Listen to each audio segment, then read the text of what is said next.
తాజా అంశాన్ని చూస్తున్నాం. నీట్ అవకతవకలపై సిబిఐ ఎఫ్ఐఆర్ నమోదు చేసింది. దీనిపై మరింత సమాచారం మా ప్రతినిధి అరుణ్ అందిస్తారు. అరుణ్, చెప్పండి, సిబిఐ ఎఫ్ఐఆర్ సంబంధించి మరింత సమాచారం ఏంటి? ఇటీవల కొన్ని అవకతవకలు చోటు చేసుకోవడము, పరీక్ష పత్రం లీక్ అయ్యి సుమారు 1500 మంది సంబంధించినటువంటి 1500 మంది విద్యార్థులు దానివల్ల లబ్ధి పొందారని, ఉన్నత స్థాయిలో ర్యాంకులు పొందారు అని చెప్పి దీనికి సంబంధించినటువంటి విషయం పైన ప్రస్తుతం విచారణ జరుగుతా ఉంది. ఆ విచారణలో భాగంగా ఇప్పటికే కేంద్ర ప్రభుత్వం సిబిఐ విచారణకు ఆదేశించింది. సిబిఐ విచారణ కొనసాగుతుండగా విచారణ చేపట్టడము, దానికి సంబంధించినటువంటి ప్రాథమిక ఆధారాలని సేకరించడము, ఈ ప్రశ్నాపత్రం లీకేజీ దానికి సంబంధించినటువంటి వ్యవహారంలో జరుగుతున్నటువంటి వ్యవహారాలన్నిటిపైన ఒక ప్రాథమిక అంచనాకు వచ్చిన తర్వాత ఈ రోజు సిబిఐ కేంద్ర దర్యాప్తు సంస్థ ఎఫ్ఐఆర్ నమోదు చేసి దాంట్లో సాక్షులుగా, అదేవిధంగా నిందితులుగా వాటికి సంబంధించినటువంటి పేర్లన్నింటినీ వెలువరించడం జరిగింది.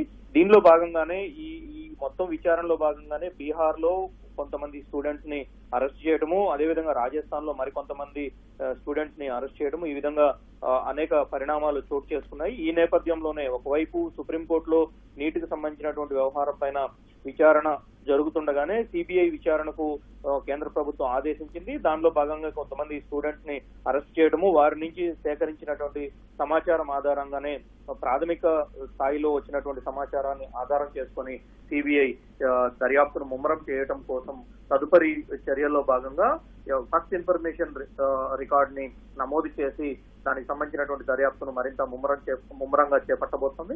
ఇదే విషయానికి సంబంధించినటువంటి విషయంలో సోమవారం రోజు జరిగేటువంటి సుప్రీంకోర్టులో జరిగేటువంటి విచారణ, ఆ విచారణలో చెప్పాల్సినటువంటి అంశాలపైన కూడా సిబిఐ సిద్ధమవుతున్నట్లుగా తెలుస్తా ఉంది. అయితే గతంలో కూడా సిబిఐ పలు సందర్భాల్లో కేసులు నమోదు చేసింది. 2018లో 2021లో కూడా సిబిఐ నీట్ పరీక్షకు సంబంధించినటువంటి అవకతవకల పైన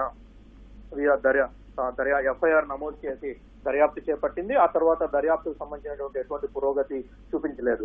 కాకపోతే నిన్న కేంద్ర ప్రభుత్వం ఒక కీలకమైనటువంటి నిర్ణయం తీసుకుంది. నీటికి సంబంధించినటువంటి పరీక్షల నిర్వహణ, దాంట్లో పారదర్శకత, నిజాయితీ, వీటన్నిటికి సంబంధించినటువంటి అంశాలపైన 7 సభ్యులతో ఒక ప్రధానమైనటువంటి కమిటీని నియమించింది. ఇస్రో మాజీ చైర్మన్ నేతృత్వంలో ఏర్పాటు చేసినటువంటి కమిటీకి 2 నెలల పాటు సమయం గడువు ఇచ్చింది.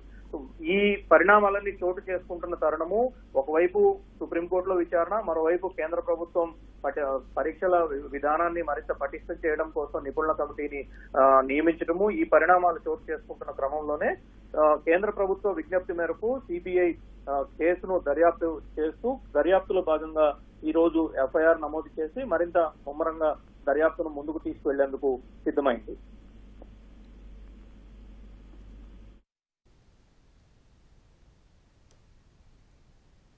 ధన్యవాదాలు అరుణ్.